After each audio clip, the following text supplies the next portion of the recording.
ثم لم تکن فتنتہم، ثم پھر، اب یہ پھر جو ہے، پھر انتظار کے بعد وہ کہیں گے کہاں ہے وہ، ڈھونڈیں گے، ادھر دیکھیں گے، ادھر اس کو پکاریں گے، اس کو ڈھونڈیں گے، کوئی کہیں سے بھی نہیں ملے گا، تو کیا کریں گے؟ لم تکن فتنتہم، نہ ہوگا ان کا جواب. یا فتنہ سے مراد جواب ہے، معذرت، جواب. اصل فتنہ کا لفظ جو ہے یہ کئی معنوں میں استعمال ہوتا ہے، اور عام طور پہ یہ کس معنی میں استعمال ہوتا ہے؟ آزمائش کے معنوں میں، مصیبت کے معنوں میں، فساد کے معنوں میں، کفر کے معنوں میں بھی استعمال ہوتا ہے، عذاب اور دکھ کے معنوں میں بھی ہوتا ہے، لیکن عذر کے معنوں میں بھی ہوتا ہے، بہانہ کرنا، معذرت کرنا، حجت کرنا. تو ان کا جو بہانہ ہوگا یا ان کا جو جواب ہوگا وہ کیا ہوگا؟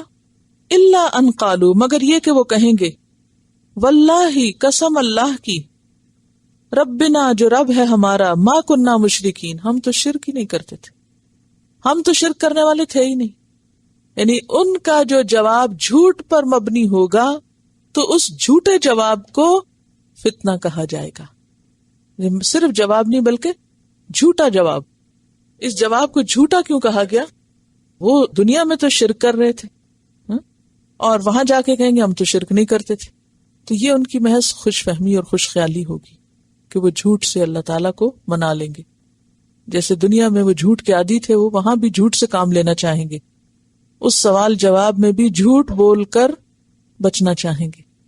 اور یاد رکھیے کہ ابھی پیچھے جھوٹ کی بات ہوئی تھی نا، کہ جھوٹا جواب جو ہوتا ہے وہ دراصل ایک فتنہ ہی ہوتا ہے.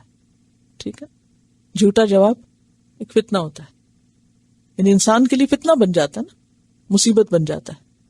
اب دیکھیے کہ اس آیت میں بہت بڑا سبق ہے ہم سب کے لیے، بہت بڑی عبرت ہے. کیسے؟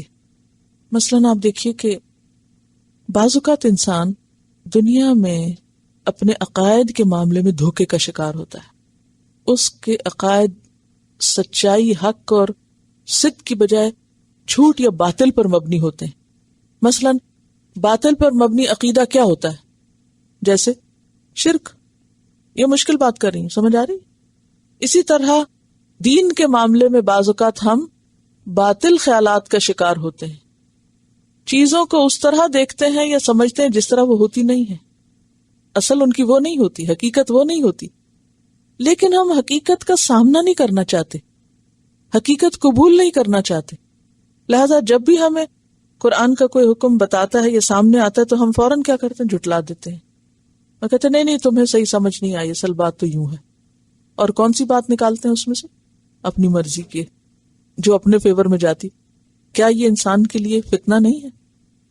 آیات کے اندر تحریف کرنا، آیات کو اپنے موقع محل سے ہٹا دینا، یہ سب کیا ہے انسان کے لیے؟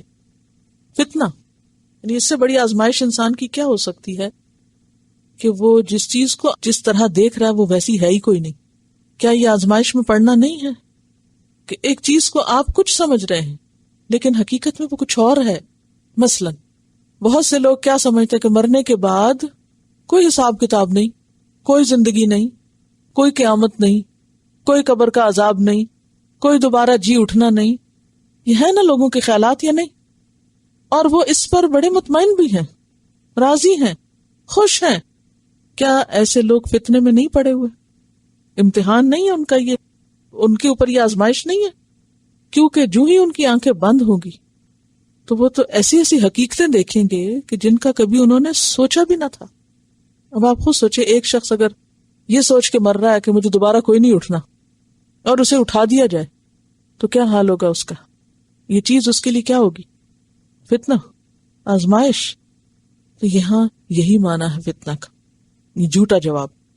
ثم لم تکن فتنتہم الا ان قالوا واللہ ربنا ما کننا مشرکین. اور ویسے دیکھیے کہ فتنہ ٹیسٹ کو بھی کہتے ہیں نا، امتحان کو کہتے ہیں. تو جب آپ کا کوئی سوال آتا ہے امتحان میں تو جواب کو کیا کہیں گے آپ؟ آزمائش ہے نا. کیوں آزمائش ہے؟ جواب یہ لکھیں یا یہ لکھیں. غلط کو صحیح سمجھ کے لکھ دیتے ہیں اور پھر وہ غلط نکل آتا ہے تو پھر آپ کہتے ہیں اوہ یہ کیا، میں نے تو یہ نہیں سمجھا تھا، میرے خیال میں تو ایسے تھا. تو سمجھ رہے ہیں؟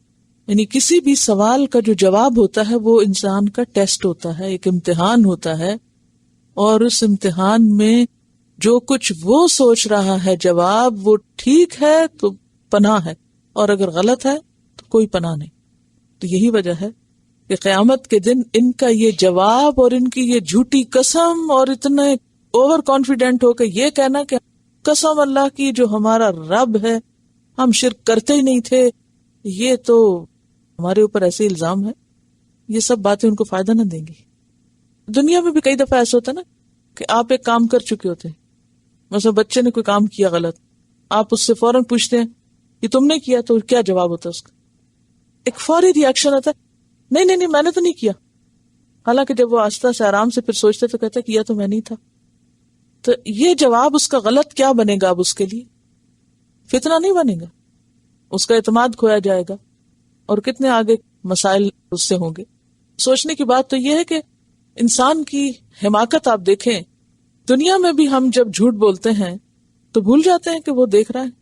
تو جو دنیا میں جھوٹ کے عادی ہوتے ہیں اور یہ بھولے ہوئے ہوتے ہیں کہ ان کا رب ان کو دیکھ رہا ہے، یہ جان رہا ہے، ان کو قیامت کے دن بھی وہی بری عادت پڑی ہوگی اور وہ وہاں بھی اسی طرح صاف جھوٹ بول دیں گے اور ان کو کوئی شرم نہ آئے گی، حالانکہ وہ رب العالمین کے سامنے کھڑے ہوں گے.